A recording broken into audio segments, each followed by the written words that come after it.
యేసుక్రీస్తు ప్రభునామానికి స్తోత్రాలు. అందరికీ ప్రైజ్ ది లార్డ్. ఈ దినము విశ్రాంతి దినము బల్లా కార్యక్రమము దేవుడి వాక్యంను జ్ఞాపకం చేసుకుందాం. కొన్ని మాటలు. వారు మత్తయి సువార్త 26వ అధ్యాయం 26వ వచనం. వారు భోజనము చేయుచుండగా యేసు ఒక రొట్టెను పట్టుకొని దానిని ఆశీర్వదించి విరిచి తన శిష్యులకిచ్చి, మీరు తీసుకొని తినుడి, ఇది నా శరీరం అని చెప్పాను. హల్లెలూయా. యేసు ఏం చేశాడు? ఒక రొట్టెను పట్టుకొని దానిని దేవుడు ఆశీర్వదించాడు. మొట్టమొదటగా రొట్టెను ఆశీర్వదించి విరిచాడు. ఆశీర్వదించిన తర్వాత విరిచి శిష్యులకిచ్చి, తీసుకొని తినండి, ఇది నా శరీరము అన్నాడు. మరియు ఆయన గిన్నె పట్టుకొని కృతజ్ఞత స్తుతులు చెల్లించి వారికి ఇచ్చి, దీనిలోనిది మీరందరూ త్రాగుడి, ఇది నా రక్తము, అనగా పాప క్షమాపణ నిమిత్తము అనేకుల కొరకు చిందించబడుచున్న నిబంధన రక్తము. హల్లెలూయా. ఏంటి? గిన్నెను ఎత్తుకొని, ఇది మీరు ఈ గిన్నెలోనిది త్రాగండి.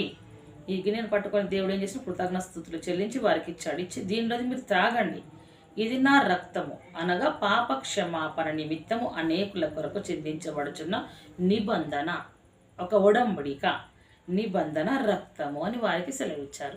మరి యేసుక్రీస్తుల వారు వారి శిష్యుల మధ్యలో ఉండి వారందరూ భోజనం చేయుచుండగా ఒక రొట్టెను తీసుకొని ఆశీర్వదించి విరిచాడు.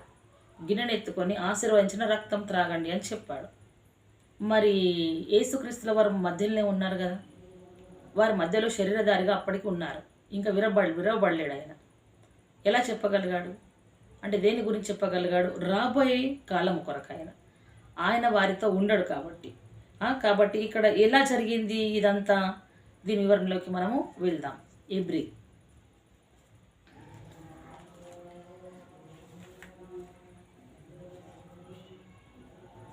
ఇబ్రీలకు రాసిన పత్రిక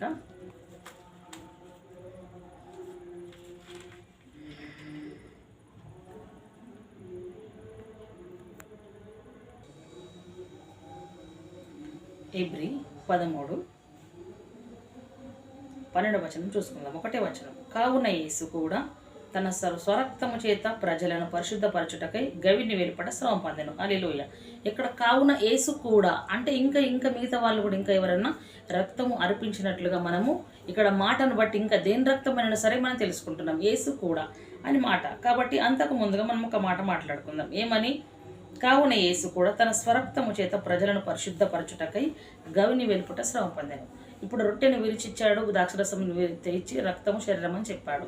యేసు కూడా తన స్వరక్తమునిచ్చి ప్రజలను రక్షించుటకు.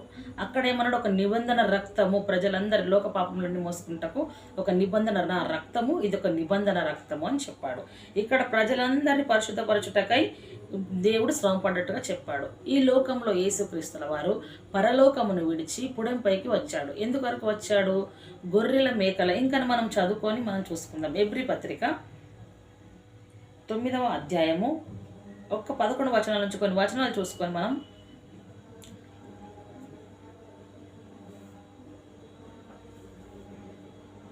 9వ అధ్యాయము కొన్ని వచనాలు చూసుకుందాం. మనం ఇక్కడ మనకు అర్థమవుతుంది.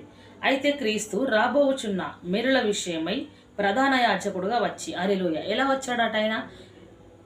రాబోచున్న మేలుల విషయమై, మేలు చేయుట కొరకు, రాబోయే మేలులు జరగటందుకు, ఎవరికి? భూలోకంలో ఉన్న ప్రజలకు, మనకు మేలు చేయుటకై ప్రధాన యాజకుడిగా, ఆ పరలోకం నుంచి దిగి వచ్చిన ఒక ప్రధాన యాజకుడిగా, ఒక ప్రత్యేకింపబడిన వ్యక్తిగా వచ్చి తానే నిత్యమైన విమోచన సంపాదించి, హల్లెలూయా. ఎవరట? యేసుక్రీస్తుల వారే వచ్చి ఆయనని ఒక నిత్యమైన విమోచన, విడుదల సంపాదించాడు. ఎలా సంపాదించాడు? హస్తకృస్తములు కానిది, అనగా ఈ సృష్టి సంబంధము కానిది అంటే చేతులతో నిర్మించినది కాదు, ఆయన సంపాదించే విమోచన. కాబట్టి కానిది మరియు ఎలా? మరి ఎటువంటిది? మరి ఘనమైనది పరిపూర్ణమైనదినైన గుడారము ద్వారా. హల్లెలూయా. ఘనమైనది పరిపూర్ణమైనది అంటే భూమి మీదనే దాన్ని మనకు ఒక గుడారం దేవుడు ఏర్పరుస్తున్నాడు. పరలోకం వెళ్ళటకు ఒక ద్వారం, మనకు పరలోకంకి వెళ్ళి ఆ గుడారం కొరకు ఒక ద్వారం అనేది ఆయన రక్తంతో ఆయన మనకు ఏర్పరుస్తున్నాడు. ఏది అంటే మేకల యొక్కయు కోడెల యొక్కయు రక్తంతో కాక, హల్లెలూయా. మనం ఇందాక చూసాం. అంటే క్రీస్తు కూడా రక్తము అన్నప్పుడు ఈ మేకల గొర్రెల రక్తం కూడా అర్పించబడ్డది. మరి దీంతో ఉందా విమోచన? దాంతో ఉందా అంటే మనం ఏం చూస్తాం? ఇప్పటి వరకు యేసుక్రీస్తు తన సొంతంగా ఆయన విమోచకుడు సంపాదించాడు. ఎలా? మేలు జరుగుటకై తానే నిత్యమైన విమోచన సంపాదించాడు. కాబట్టి ఇక్కడ అంటాడు ఏమని, మేకల యొక్కయు కోడెల యొక్కయు రక్తంతో కాక తన స్వరక్తంతో ఒక్కసారి పరిశుద్ధ స్థలములో ప్రవేశించను. హల్లెలూయా. ఎవరితో? తన రక్తము చేత ఒకేసారి. గొర్రె మేకల రక్తముతో కాదు, దేవుని స్వరక్తము చేత ఒక్కసారి, ఆయన స్వరక్తము చేత ఒక్కసారే ఆ యేసుక్రీస్తు రక్తముతో ఎలా పరిశుద్ధ స్థలములో ప్రవేశించాను. పరిశుద్ధ స్థలం అనగా మనం పరలోకమును చూసుకుంటాం కాబట్టి ప్రవేశించాను. తన ఏలయనగా మేకల యొక్కయు ఎడ్ల యొక్కయు రక్తమును మైలపడిన వారి మీద ఆవు దూడ బూడిద చల్లుటయు శుద్ధి కలుగునట్లు వారిని పరిశుద్ధపరిచిన ఎడల. ఎలా? ఇవన్నీ మనం విన్న వాక్యంలే, పాత నిబంధనలో చూసినట్లయితే ఇవన్నీ జరిగాయి. కాబట్టి ఇంకా 14వ వచనం చూసుకుందాం. నిత్యుడగు ఆత్మ ద్వారా తన్ను తాను దేవునికి నిర్దోషినిగా అర్పించుకున్న క్రీస్తు యొక్క రక్తం. హల్లెలూయా. ఎట్లనట? నిత్యుడగు తండ్రి పరలోకం నుంచి పంపాడు, త్రియేక దేవుడు కాబట్టి. పంపినప్పుడు యేసుక్రీస్తు వాడు కుమారుడు రూపంలో లోకంలోకి కుమారుడుగా వచ్చాడు. కుమారుడిగా వచ్చిన యేసుక్రీస్తు తన స్వరక్తం అర్పించాడు. ఎలా? ఎవరి కోసము? తన కొరక, తన రాజ్యము కొరకు. ఎవరు ఉండాలి ఆ రాజ్యంలోని? నిన్ను నన్ను యేసుక్రీస్తుల వారు తన స్వరూపముగా తన పోలికగా చేసుకున్నాడు. కాబట్టి గొర్రె మేకల రక్తంతో శుద్ధి చేస్తే ఇది అదే విధంగా ఉంటుంది. ఇది సంవత్సరంకోసారి జ్ఞాపకం ఉంటుంది. ఇంకా మనం లేఖనం చూద్దాం. సంవత్సరంకోసారి జ్ఞాపకంలోకి వస్తుంది పాపము. ఇది జ్ఞాపకంలోకి రాకూడదు. ప్రజలు మళ్ళీ పాపంలో ఉండకూడదు. వారికి పాపం అనేది మరిపించబడాలి. వారు నీతిగానే ఉండాలి అంటే ఎవరు కావాలి? నీతిమంతుడి రక్తము కావాలి. ఆ నీతిమంతుడు ఎవరు? ఒక పరిశుద్ధుని రక్తము కావాలి. ఆ పరిశుద్ధుడు ఎవరు? యేసుక్రీస్తుల వారు దేవాతి దేవుడు సృష్టికర్త అయి ఉంటున్నాడు.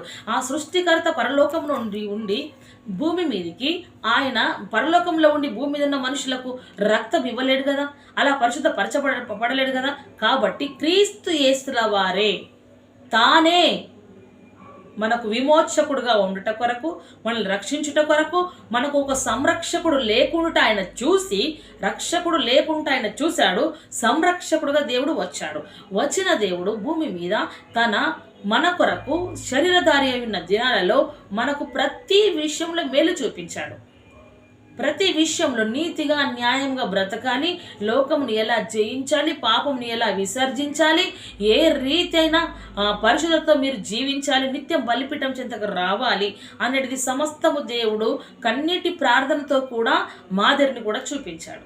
ఉపవాసాల చేత చూపించాడు, పన్ను కట్టుట్లో చూపించాడు. లోకానుసారమని ఇలా ఉంటున్నప్పుడు నేను నీతిమంతుడిని, ఆకాశం నుంచి వచ్చాను, భూమి మీద మధ్యలో సంచరిస్తున్నాను, అయినప్పటికీ ఎట్టిగా నీతి పనులు జరిగిస్తున్నాను, మీరు కూడా నీతి విషయంలోనే ఇలా ఇలా క్షేమంగా మీరు నీతి విషయమే జరిగించాలి అని దేవుడు మాదిరిని చూపించాడు.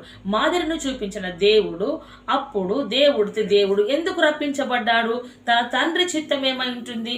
యేసుక్రీస్తుల వారు భూమి మీదకి వచ్చి సర్వమానవాళి పాపము కొరకు, కోటి పాపము కొరకు తన స్వరక్తము కార్చాల్సిన తండ్రి చిత్తము, తన ప్రాణం పెట్టాల్సిన తండ్రి చిత్తము, తన 3 రోజులకు సమాధి చేయబడిన తండ్రి చిత్తము, తన తర్వాత 3 రోజులకు తిరిగి లేవలసిన తండ్రి చిత్తం అయి ఉంటుంది. పరిశుద్ధాత్మ దేవుని మన మధ్యలో ఉంచి, ఆదరణకర్తను మన మధ్యలో ఉంచి ఆయన ఆహారమై వెళ్ళిపోవడం తండ్రి చిత్తం అయి ఉంటుంది. కాబట్టి ఇవన్నీ జరుగుట కొరకు యేసుక్రీస్తుల వారు తనను తాను రిక్తునిగా మార్చుకొని ఉన్నాడు. ఏ విధంగా అంటే యెరూషలేము వీధులలో నీవు నేను చేసిన పాపాల కొరకు, దోషాల కొరకు మరలా గొర్రె మేకల రక్తము వల్ల మరల మా మాటికి జ్ఞాపకము రాకూడదు. వాటి రక్తమును చల్లుట వల్ల సంవత్సరంకోసారి పాపము జ్ఞాపకం రాకూడదు. అంటే పాపం అనేదే ఉండకుండా తుడుపు పెట్టుట కొరకు పరిశుద్ధుడైన దేవుడు నీ కొరకు నా కొరకు సిలువ వేయబడ్డాడు, నిందలు భరించాడు, దెబ్బలు భరించాడు. ఆయన తన పరిశుద్ధమైన రక్తాన్ని నేలను ఒలికి విమోచన రక్తముగా విమోచకుడుగా దేవుడు అయ్యాడు. మనకు ఎలా విమోచకుడుగా? ఆయన రక్తము చేత మన ప్రతి పాపమును కడిగాడు. ఇదిగో నేను నీ కొరకు చిందించబడుతున్న ఈ రక్తము, ఇది సమస్త పరిశుద్ధుల కొరకు నేను కారుస్తున్న ఒక నిబంధమైన రక్తము అని దేవుడు సెలవిచ్చాడు. ఇదిగో నా శరీరము విరగొట్టబడి ఉన్నది, నీ కొరకు విరగొట్టబడి ఉన్నది కాబట్టి నువ్వు ఆశీర్వదించబడుతున్నావు, విరగొట్టబడి ఉన్నది కాబట్టి నేను ఆశీర్వాదానికి ఒక వారసునిగా ఉన్నాను అని యేసుక్రీస్తుల వారు ఇక్కడ ఏమంటున్నాడంటే, నా శరీరము విరగొట్టబడి ఉన్నది, నా శరీరము తిని త్రాగుచున్నారు మీరు అని అంటున్నాడు. అన్నప్పుడు ఏమంటున్నాడు ఇక్కడ? మీరు గొర్రె మేకల రక్తం వల్ల కాదు, కానీ నేను ఒక్కసారి అర్పించిన నిబంధన రక్తమే మిమ్మల్ని పరిశుద్ధపరుస్తుంది, మిమ్మల్ని ఎక్కడికి చేరుస్తుంది, ఒక పరిశుద్ధమైన స్థలములోకి మిమ్మల్ని చేరుస్తున్నది అని తనను తాను దేవుడు తన సిలువని ఎత్తుకున్నాడు. సిలువని ఎత్తుకుని తనను తాను రిక్తులుగా ఆయన మార్చుకున్న. ఎలా రిక్తులుగా అయ్యాడంటే నీ నీ నీ బాధల కొరకు, నా బాధల కొరకు, నీ హింసల కొరకు, నా హింసల కొరకు, ముఖ్యముగా నీవు నేను చేసిన పాపాల కొరకు, మనమున్న పాప బంధకాలలో వాటి కొరకు, మనమున్న శాపపు కట్ల కొరకు. ఎందుకంటే ఈ శాపము పాపం అనేది సామాన్యమైనది కాదు. యేసుక్రీస్తు భూమి మీదకి వచ్చింది ఎందుకు? పాపిని విడిపించి పాపమును చంపుట కొరకు పరిశుద్ధుడు పరలోకం నుంచి పుడంపైకి వెలిసాడు. ఆయన వెలిసిన వెలుగు బలమైన ఒక వెలుగు అన్నట్లు ఇక్కడ దేవుడు వాక్యం సెలవిస్తుంది. ఏమని? పరిశుద్ధ స్థలంలో ప్రవేశించారు అనగా ఇది మరలా మనం ఇక్కడ చదువుకుందాం. ఏమని? ఆత్మ ద్వారా ఎట్లన్నట్టు నిత్యుడగు ఆత్మ ద్వారా తన్ను తాను దేవునికి నిర్దోషినిగా అర్పించుకొని, ఎలా అనట?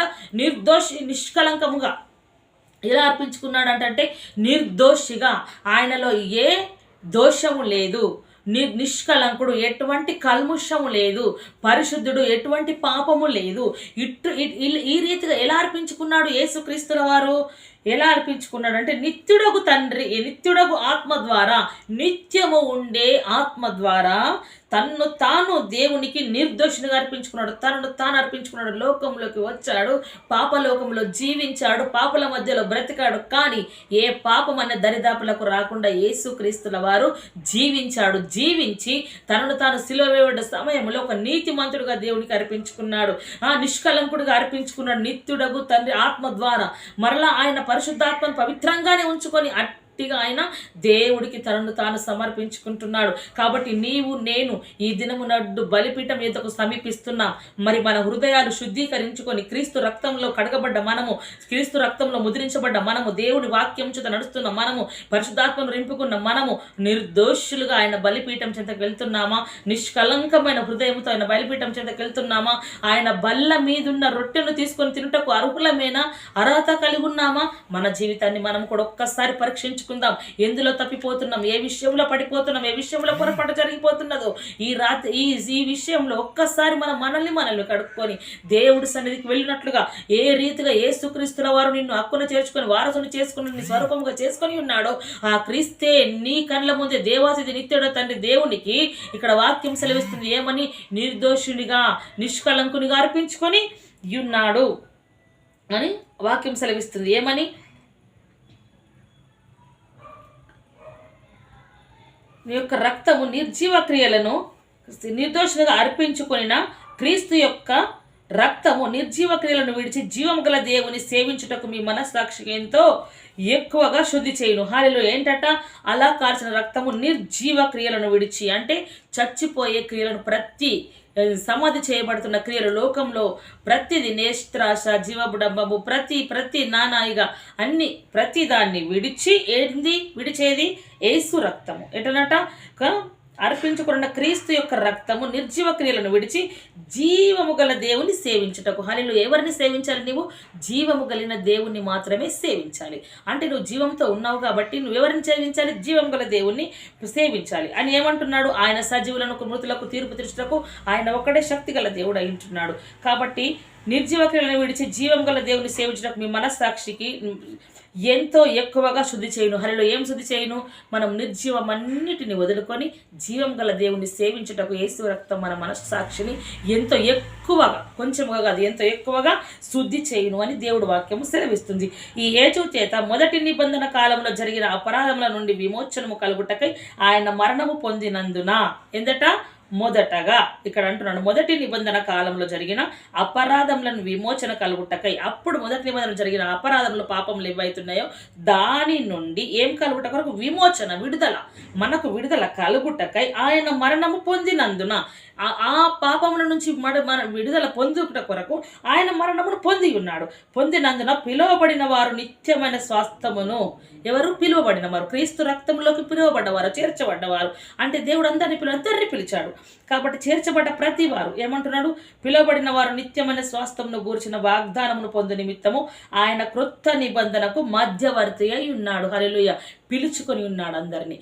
వారికి ఎట్లనున్నాడు దేవుడు? మధ్యవర్తి అయి ఉన్నాడు. మధ్యవర్తి, భూమికి ఆకాశముకు నింగికి నేలకు నిచ్చెన వేసిన సర్వశక్తిమంతుడు, మన నోటికి ఆహారముగా దిగివచ్చిన జీవ ఆహారముగా దిగివచ్చిన దేవుడు మన కొరకు ఆయన మధ్యవర్తిగా వచ్చాడు. మధ్యవర్తిగా ఉంటాను, దేవునికి భూమి మీద ఉన్న నరులకు ఒక మధ్యవర్తిగా వచ్చాడు. దేవుడు మధ్యవర్తిగా ఆయన ఉంటున్నాడు. కాబట్టి నిత్యమైన స్వాస్థమును గురించిన వాగ్దానం పొందుటకు దేని కొరకు వచ్చాడు? నిత్యమైన స్వాస్థము. ఈ భూమి మీద మనం కొద్ది కాలం ఉంటాం, కొద్ది కాలంలో తుడుపు పెట్టే ఈ స్వాస్థము కొరకు కాదు, నిత్యమైన పరలోక స్వాస్థము కొరకు నీవు ఎలా ఒక స్వాస్థముగా, ఒక హక్కుదారులుగా, సొత్తుగా ఉండుట కొరకు మధ్యవర్తిగా దేవుడు వచ్చాడు. అంటే ఈ హక్కులన్నిటి దేవుడు నీకు ఇచ్చుటకు వచ్చాడు. అంతేకాదు, ఇంకో విషయంలో కూడా ఇక్కడ గమనించుకుందాం. ఏమని? మరణ శాసనం ఎక్కడ ఉండునో అక్కడ మరణ శాసనం రాసిన వాడిని మరణం అవశ్యము. మరణ శాసనం రాసిన వాడు తప్పకుండా మరణించాలి. రాసిన వాడు కాబట్టి ఇక్కడ ఏమంటున్నాడు? ఆ శాసనమును రాసిన వాడు మరణము పొందితేనే అది చెల్లును. హల్లెలూయా. ఎవరు? మరణ శాసనమును రాసిన వాడు ఆ శాసనం పొందాలి, పొందితేనే మరణం చెల్లుతుంది. మరి ఇక్కడ చెల్లిందా? అది రాసిన వాడు జీవించుచుండగా అది ఎప్పుడైనా చెల్లునా? హల్లెలూయా. అవునా? ఇక్కడ మనం అనుకున్నాం ఏంటిది? జీవము గల దేవుని సేవించాలని. దేవుడికి మరణము లేదు. మరణం అనే ముళ్ళును ఆయన సిలువలో విరిచివేశాడు. మృత్యుంజయుడక సమాధి గర్భము చీల్చుకొని తిరిగి లేచాడు మన కొరకు. కాబట్టి ఆయన ఏమంటున్నాడంటే అటువంటి శాసనం మనకి ఎక్కడ లేదు. అంటే మనకేం లేదు, మనకు మరణము లేదు, మనకు జీవం ఉన్నది. ఏ జీవం? నిత్య జీవము, నిత్యమైన పరలోక స్వాస్థం ఉన్నది. ఎందుకు? మనము క్రీస్తు రక్తంలో కడగబడి బాప్టిజం తీసుకొని క్రీస్తు రక్తంలో కడగబడి మన పాపాలన్నీ విడిచిపెట్టి ఒక పరిశుద్ధుని రక్తంలో కడగబడ్డాం. ఒక పరిశుద్ధుడి పరలోక రాజ్యానికి స్వాస్థంగా ఏర్పరచబడ్డాం. నిర్జీవ క్రియలను విడిచిపెట్టాం. జీవం గల దేవుని సేవించుటకు పరలోక రాజ్య స్వాస్థము కొరకు ఆయనను వెంబడిస్తున్నాము. కాబట్టి మనకు మరణము లేదు. మనము మరణము రుచి చూడలేము. ఎందుకనగా మరణము లేదు. మనకు శారీరకంగా చనిపోతామేమో, కానీ మనకు మరణం అనేది లేదు. నిత్య జీవంలో మనము వారసులుగా ఉంటామని దేవుడు వాక్యం సెలవిస్తుంది. అదే రీతిగా మనం 10వ అధ్యాయంలో 3వ వచనంలో చూసినట్లయితే, అయితే ఆ బలులు అర్పించుట చేత ఏటేటా పాపములు జ్ఞాపకము వచ్చును. అవునా కాదా? పాపములు జ్ఞాపకమునకు వస్తున్నాయి. అదే రీతిగా ఇక్కడ మనం చూసుకున్నట్లయితే 9వ అధ్యాయము 11వ అధ్యాయము ఎబ్రీ 14-17 కొన్ని మాటలు చూసుకుందాం మనం. ఈలాగు చెప్పువారు దశపరచువారు ఏకదశలో ఉన్నారు. హల్లెలూయా, హల్లెలూయా. ఎబ్రీ 10వ అధ్యాయము 9-13 వచనాల వరకు కొన్ని చూసుకుందాం. ఆయన నీ చిత్తము నెరవేర్చుటకు ఇదిగో నేను వచ్చి ఉన్నానని చెప్పుచున్నాడు. ఇవన్నీ ధర్మశాస్త్రము చొప్పున అర్పింపబడుచున్నవి. ఆ రెండవ దానిని స్థిరపరచుటకు మొదటి దానిని కొట్టివేయుచున్నాడు. హల్లెలూయా. జాగ్రత్తగా గమనిద్దాం. దేవుడు ధర్మశాస్త్రమును నెరవేర్చుటకే వచ్చాడు, కానీ మొదటి జరిగిన పాపపు క్రియలను అలా కోడె మేకలతో తొలగించుకుంటున్న పాపపు క్రియలను తొలగిస్తున్నానని చెప్తున్నాడు. ఇక్కడ ఆయన చిత్తం నెరవేర్చుటకు ఇదిగో నేను వచ్చి ఉన్నాను. ఎవరి చిత్తము? దేవాతి దేవుడు తండ్రి చిత్తం నెరవేర్చుటకు వచ్చి ఉన్నానని. ఇవన్నీ జరుగుతున్నవి రెండవ దానిని స్థిరపరచుట కొరకు మొదటి దానిని కొట్టివేయుచున్నాడు. కాబట్టి రెండవ దానిని ఏంది? యేసుక్రీస్తు మధ్యవర్తిగా వచ్చి తన స్వరక్తమును మనకిచ్చాడు. ఇక్కడ ఏమంటాడు? యేసుక్రీస్తు యొక్క శరీరం ఒక్కసారి అర్పింపబడుట చేత ఆ చిత్తమును బట్టి మనము పరిశుద్ధపరచబడి ఉన్నాము. హల్లెలూయా. ఏ రీతిగానట? గొర్రె మేకలదైతే మాటికి సంవత్సరం, ఇప్పటిదాకా మనం చదువుకున్నాం, సంవత్సరంకి ఒక్కసారి జ్ఞాపకం వస్తుంది. ఇది ఒక్కసారి క్రీస్తు అర్పింపబడి ఉన్నాడు. కాబట్టి ఏ రీతిగానట? ఆయన చిత్తమును బట్టి ఒక్కసారే అర్పించబడ్డెను. యేసుక్రీస్తు యొక్క శరీరం ఒక్కసారి అర్పింపబడుట చేత యేసుక్రీస్తు వారి శరీరం ఒక్కసారి అర్పింపబడ్డది. ఆ చిత్తమును బట్టి మనము పరిశుద్ధపరచుతున్నాము. హల్లెలూయా. ఆ రక్తమును బట్టి మనము విశ్వాస మూలంగా పరిశుద్ధపరచబడుతున్నాం. మరి నీవు నేను ఆ ఒక్కసారి క్రీస్తు అర్పించబడ్డ రక్తమును, ఆయన మన కొరకు పడ్డ ఇబ్బందులను, హింసలను జ్ఞాపకం చేసుకొని పరిశుద్ధంగా, పవిత్రంగా ఆయన ఉన్నట్లు నిజాయితీగా, నీతిగా మనం బ్రతుకుచున్నామా? లేకపోతే ఒక్కసారి అర్పించిన క్రీస్తును మాటికి సిలువ వేస్తున్నామా? రోజు సిలువ వేస్తున్నామా? లేదంటే మన శ్రమలు మోస్తూ మన సిలువను మోస్తూ నీతిమంతుడైన దేవుని మనము వెంబడించుచున్నామా? అదే రీతిగా ఇక్కడ అంటాడు, మరియు ప్రధాన యాజకుడు దినదినము సేవ చేయుచు పాపములను ఎన్నటింటికి తీసివేయలేని ఆ బల్లనే మాటికి అర్పించుచు ఉండును. కాబట్టి ఈయనైతే, అలా పాతకాలంలో జరిగింది, మనం ముందు మాట్లాడుకున్నాం కదా, ఈయనైతే పాపముల నిమిత్తమై సదాకాలం నిలుచు ఒక్క బలిని అర్పించి. హల్లెలూయా. ఎవరైతే?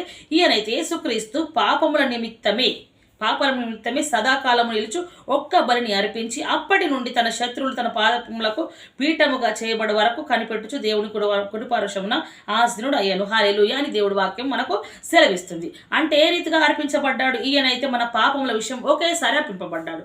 మరి మనం నిత్యం పాపం చేస్తున్నాం, టీవీలు చూస్తున్నాం, అబద్ధం ఆడుతున్నాం, మోసం చేస్తున్నాం, అన్యాయం చేస్తున్నాం, ఇతరులను బాధ పెడుతున్నాం, దౌర్జన్యం చేస్తున్నాం, కపటంగా ఆలోచిస్తున్నాం, ఎన్నో రకాల ఇబ్బందులు పెడుతున్నాం. మరి ఇట్లా వేయకూడదు. ఇటువంటి ఏవి ఇట్లా నిర్జీవ క్రియలన్నీ విడిచిపెట్టాలి.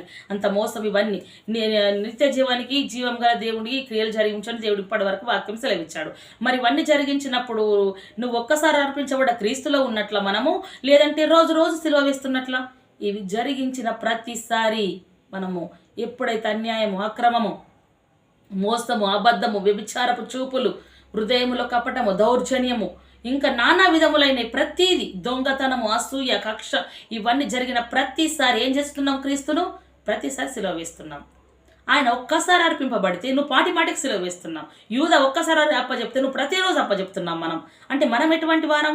మనం క్రీస్తు రక్తంలో కడగబడి ఉండాలి. అలా కడగబడి ఉండుట కొరకు ప్రకటన గ్రంథము 1వ అధ్యాయము 6వ వచనం చూసుకుందాం. ఎలా? మనలను ప్రేమించుచు తన రక్తము వలన మన పాపముల నుండి మనలను విడిపించిన వానికి మహిమయు ప్రభావమును యుగయములు కలుగునుగాక. ఆమేన్. ఆయన మనలను తన తండ్రి యగు దేవునికి ఒక రాజ్యమునుగాను యాజకులుగాను చేశాను. హల్లెలూయా. పాపములో ఉన్న నిన్ను నన్ను ఎలా చేశాడు? యేసుక్రీస్తు రక్తం అర్పించి. ఎలానట? పాపముతో మనలను ప్రేమించుచు. దేవుడు ప్రేమించాడు, లోకమును ఎంతో ప్రేమించాడు. తన అద్వితీయ కుమారుని ద్వారా దేవుడు మనకు ఒక స్వాస్థ్యం ఇచ్చాడు. ప్రేమించి లోకంని ఎంతో ప్రేమించి అందరినీ గొర్రెపిల్లగా ప్రేమతో తగ్గించుకొని ఆయన ఆదరించాడు. ఆయన ప్రేమతోని మన కొరకు రక్తం కార్చాడు, ప్రేమతోని త్యాగం చేశాడు. ఇట్లా ప్రేమ ఉంటేనే మనిషి అక్కడ కార్యం చేయగలుగుతుంది. ఎందుకంటే ప్రేమిస్తే ప్రేమ కలిగి ఉన్నదానికి ఒక పని మీద అయినా, ఒక వ్యక్తి మీద అయినా, ఎంతటి కార్యమైనా మనము చేయుటకు మనం పూనుకుంటాం అన్నట్లు. ఇక్కడ దేవుడు కూడా అదే చేశాడు. మనల్ని ప్రేమించి లోకమును, లోక మనలందరినీ ప్రేమించి తన ప్రాణమునే అర్పణగా పెట్టాడు, తన రక్తమునే కార్చాడు, ఆఖరి రక్త బొట్టు కూడా కార్చాడు. ఎందుకంటే నిస్వార్థంగా మనల్ని ప్రేమించాడు ఆయన. ఆ ప్రేమ గురించి అంటాడు, మనల్ని ప్రేమించుతూ తన స్వరక్తము వలన మన పాపముల నుండి మనలను విడిపించిన వానికి, తన స్వరక్తము, సొంత రక్తంతో, గొర్రె మేకలది కాదు, పక్కోడి రక్తం కాదు, పాలోడి రక్తం కాదు, బంధువుల రక్తము కాదు, కొనుకొచ్చిన రక్తము కాదు, ఆన్లైన్లో బుక్ అయింది కాదు, యేసు క్రీస్తుల వారు స్వరక్తం తన సొంత శరీరంలో నుంచి ఇచ్చిన ఆ రక్తం వల్ల మన పాపములను మన పాపములను విడిపించిన వానికి మహిమ ప్రభావములు యుగయుగము కలుగునుగాక. ఆమేన్. ఆమేన్. అయిన తర్వాత ఆయన మనలను తన తండ్రి అయిన దేవునికి, యెహోవా తండ్రికి ఒక రాజ్యముగాను యాజకులుగాను చేశాను. హల్లెలూయా. ఏం సంపాదించాడు? మనం మొట్టమొదట్లో చదువుకున్నాం, విమోచన సంపాదించుటకు వచ్చాను ఆయన అని చదువుకున్నాం మన మొదట్లో కదా. విమోచన, దేవునికి ఏంటంటే ఒక రాజ్యముగా, ఒక యాజకులుగా, పరలోకానికి ఒక రాజ్యముగా యాజకుల, పాపాత్ములం దుర్మార్గులమైన మనల్ని ఆయన రక్తము చేత కడిగి ఒక రాజ్యం, ఒక బలమైన రాజ్యం. పరలోక రాజ్యం అంటే చిన్నదా?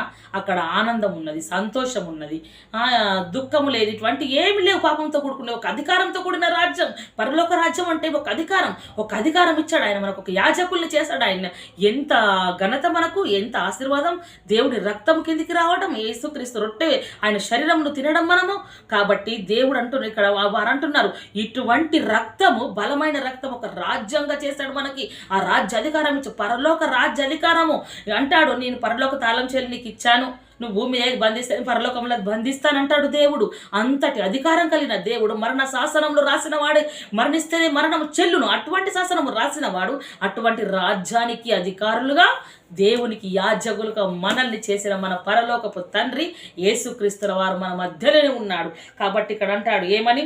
చేసిన ఇదిగో ఆయన మేఘరుడై వచ్చుచున్నాడు. అంటే ఇంకో మనం చూసుకుందాం, ప్రకటన గ్రంథము 5వ అధ్యాయము 10వ వచనంలో చూసుకుందాం మనం. ఆ పెద్దలు, నీవు ఆ గ్రంథమును తీసుకొని దాని ముద్రలను విప్పుటకు యోగ్యుడవు అంటున్నారు. అని ఏమంటున్నారు? నీవు వధింపబడిన వాడవై నీ రక్తమిచ్చి ప్రతి వంశంలోను, ఆయా భాషలు మాట్లాడు వారిలోను, ప్రతి ప్రజలోను, ప్రతి జనములోను దేవుని కొరకు మనుషులను కొని మా దేవునికి వారిని ఒక రాజ్యమునుగాను యాజకులుగాను చేసితివి గనుక వారు భూలోకమందు ఏలుదురని కొత్త పాట పాడుదురు. హల్లెలూయా. ఏమంటున్నాడు ఇక్కడ? మరొకసారి చదువుకుందాం. వినసొంపైన దేవుని జీవం గల మాటలు. ఏమని? ఆ పెద్దలు, నీవు ఆ గ్రంథమును తీసుకొని దాని ముద్రలను నీ విప్పుటకు యోగ్యుడవు. నువ్వు యోగ్యుడవు కాబట్టి నీవు వధింపబడిన వాడవై, నీవి వధింపబడ్డావు. గొర్రెలకు మేకలకు బదులుగా నువ్వు పరిశుద్ధులకు వధింపబడ్డావు వాడవై, నీ రక్తం ఇచ్చి ప్రతి వంశంలో, ఆయా భాషలు మాట్లాడుతున్న వారిలో, ప్రతి ప్రజలోను, ప్రతి జనములోను, ఎవరినట? ప్రతి ప్రజలు, ప్రతి జనము. అంటే దేవుడు లోకంలోకి వచ్చింది ఒక కులము కొరకు, ఒక జాతి కొరకు, ఒక గోత్రం కొరక కాదు, సర్వలోకము కొరకు. ప్రతి జనములో, ప్రతి భాషలో, ప్రతి ప్రజలలోనూ దేవుని కొరకు మనుషులను కొన్నాడు. ఇంకా ఈ ఒక్క మాటలో ఎంతో వివరణ ఉంది, మరొక వీడియోలో చూసుకుందాం. మనుషులను, ప్రతి జాతిలో నుండి మనుషులను కొనుక్కున్నాడు ఆయన. కొనుక్కొని ఏం చేశాడు? మా దేవునికి వారిని ఒక రాజ్యముగా, యాజకులుగాను చేసితివి. ఒక రాజ్యం. ఇక్కడ ఇందాక మనం చదువుకున్నాం, ఇక్కడ ఇదే ప్రకటన గ్రంథంలో.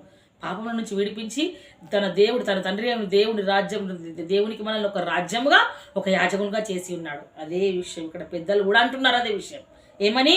మీ ఒక రాజ్యములుగా చేసితివి, రాజ్యములుగాను యాజకులుగాను చేసితివి గనుక వారు భూలోకమందు క్రొత్త పాట పాడుదురు అని దేవుడి వాక్యం సెలవిస్తుంది. అంతటి రక్తము ఆయనది కాబట్టి అలా చిందించిన ఆ రక్తము మనము తిని తాగితే ఎలా ఉంటాము?